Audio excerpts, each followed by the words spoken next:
ले पाए, हम उसके तहत अपने जीवन पर रखने पाए। बाकी में जो किसी गवाही इस प्रकार से बेटी विजय हुई और उसके फादर के अगेंस्ट में जिमखाने में अगर आप देखोगे थोड़ा सा बैकग्राउंड हिस्ट्री को देखोगे, वो एक मीटिंग ऑर्गेनाइज कर रहे थे और उसमें कुछ रेडिकल ग्रुप्स ने आके वहाँ पे अगेंस्ट में उसके फादर के कि वो कन्वर्ट कर रहे हैं, इस प्रकार से वो इल्जाम लगाया था। और वो बेटी आज इंडियन टीम की जिस प्रकार से उन्होंने खेला और गवाही दी, ये इस प्रकार का हम देखने पाते हैं। That is the reason behind that, है ना। जिमखाने में उसके फादर को एक मीटिंग ऑर्गेनाइज करा था उन लोगों ने, that is the way back, कुछ 2 या 3 महीना पहले की बात है। और फिर उसके बाद में रेडिकल ग्रुप ने बोला कि भाई ये मीटिंग के दौरान बहुत से ऐसे ये काम हो रहा है जिसके कारण से उसके फादर को बहुत प्रताड़ित किया गया था और बहुत सी बातें थी, रिलीजन ग्रुप में थी, धार्मिक ग्रुप में थी। और बेटी ने आज इस समय के दौरान एक गवाही दी कि परमेश्वर हमें विजय बना। So by any of the time हम जब भी जहाँ रहते हैं परमेश्वर के नाम की महिमा को हम देखने और करने पाते हैं, है ना। सो आइए हम धन्यवाद देते हैं। महान अधिकारी पिता परमेश्वर, आपके नाम का धन्यवाद देते पिता। इस समय के दौरान पिता परमेश्वर दया का सागर है, अनुग्रह के द्वारा हमारे अगुवाई करने वाला परमेश्वर है और पिता परमेश्वर आपका सामर्थ हमारे जीवन में कार्य करता है। सब धन्यवाद के साथ प्रकट करते हैं पिता। होने दे मसीह की गवाही और उसका कार्य और पिता सामर्थ इसी प्रकार से हम प्रकट करने पाते हैं। पिता परमेश्वर आपके वचन के मनन के रूप में पिता हमारा आत्मिक जीवन पिता परमेश्वर बना रहने पाए, हम इस बात को प्रार्थना के रूप में करते हैं। उद्धारकर्ता प्यारे बेटे प्रभु यीशु मसीह के नाम से मांगते हैं, आमीन। तो परमेश्वर का वचन इस प्रकार से बोलता है, पहला यूहन्ना उसका 5वां अध्याय और 4 पद से लेकर 8 पदों के बीच में पढ़ा गया।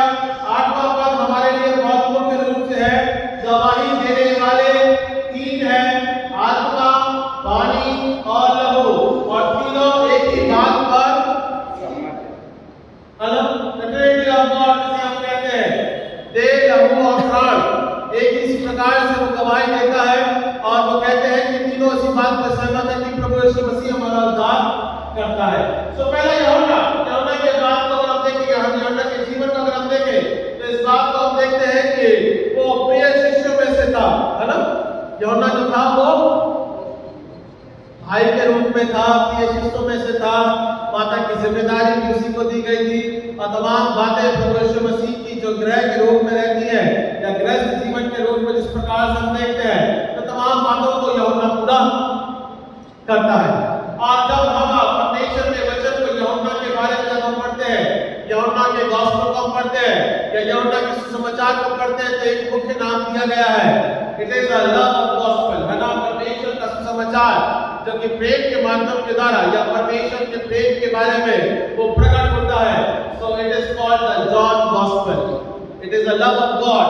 इस प्रकार से हम यूहन्ना के जीवन को देखते हैं। सो यूहन्ना का जीवन इस प्रकार से हम वचन के रूप में देखने पाते हैं। सो इसी बात को वहां पे यूहन्ना, पहला यूहन्ना उसके 5वां अध्याय में परमेश्वर के प्रेम और उसकी बातों के तहत विश्वास रखने के रूप में प्रकट करता है और तीनों के बारे में वो प्रकट करता है। एकता के बारे में हम बोलते ना, कहाँ मिलेगा, किस प्रकार से रहता है, पिता पुत्र पवित्र आत्मा के रूप में, या उसका प्रमाण क्या होता है। सो यहाँ पे परमेश्वर का वचन गवाही देता है 8वें पद के रूप में, तीनों आत्मा, पानी और लहू, परमेश्वर का सामर्थ्य, उसका कार्य, पानी और लहू। जिस प्रकार से हम आगे पढ़ेंगे या बोलूंगा, मैं इधर बताऊंगा या समझाऊंगा, तो हम देखने पाएंगे तीनों किस प्रकार से कार्य करते हैं। सो यहाँ पे हम और आप एकता के बारे में देखते हैं, परमेश्वर के विश्वास के बारे में देखते हैं, परमेश्वर के प्रेम के बारे में देखने पाते हैं। सो यूहन्ना इस बातों को प्रकट करता है।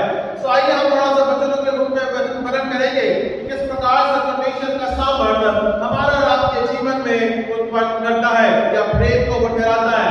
प्रभु यीशु मसीह का प्रेम का वो सुसमाचार है, हमको और आपको एक नया जीवन प्रदान करता है।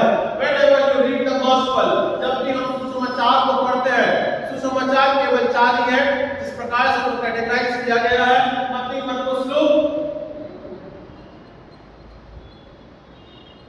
द गॉस्पेल, मत्ती, मरकुस, look.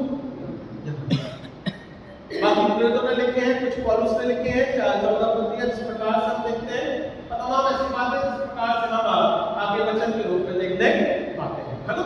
So the gospel, the word gospel, परमेश्वर का सुसमाचार जिसको हम सुनते हैं, पढ़ते हैं, देखते हैं, विश्वास रखते हैं, और मुख्य रूप से हमारे आत्मिक जीवन की अगुवाई करता है। वो चार बातें हम चारों सेवन फ्रूट के रूप में हम देख पाते हैं। सो यहाँ पे हमारा आत्मिक दर्शन जिस प्रकार से हम परमेश्वर में दिखाता है या कराता है, एक नए जीवन के रूप में हमें सामर्थ्य बनाता है। और यही सुसमाचार है जहाँ पे हम मुख्य रूप से विचार करने पाते हैं। सो परमेश्वर की सामर्थ्य के बारे में हम देखने पाएंगे और प्रभु यीशु मसीह के द्वारा हमें नया जीवन मिलता है। मुख्य विषय आज हमारा सर्मन का टॉपिक ऑफ द सर्मन, प्रभु यीशु मसीह में हमें नया जीवन मिलता है क्योंकि हम उसकी देह और लहू में से भागी होते हैं। इस विश्वास के माध्यम के द्वारा हमारे जीवन को प्रकट करता है। तो मेरे निकाल लीजिए साम्स 73 भजन संहिता 73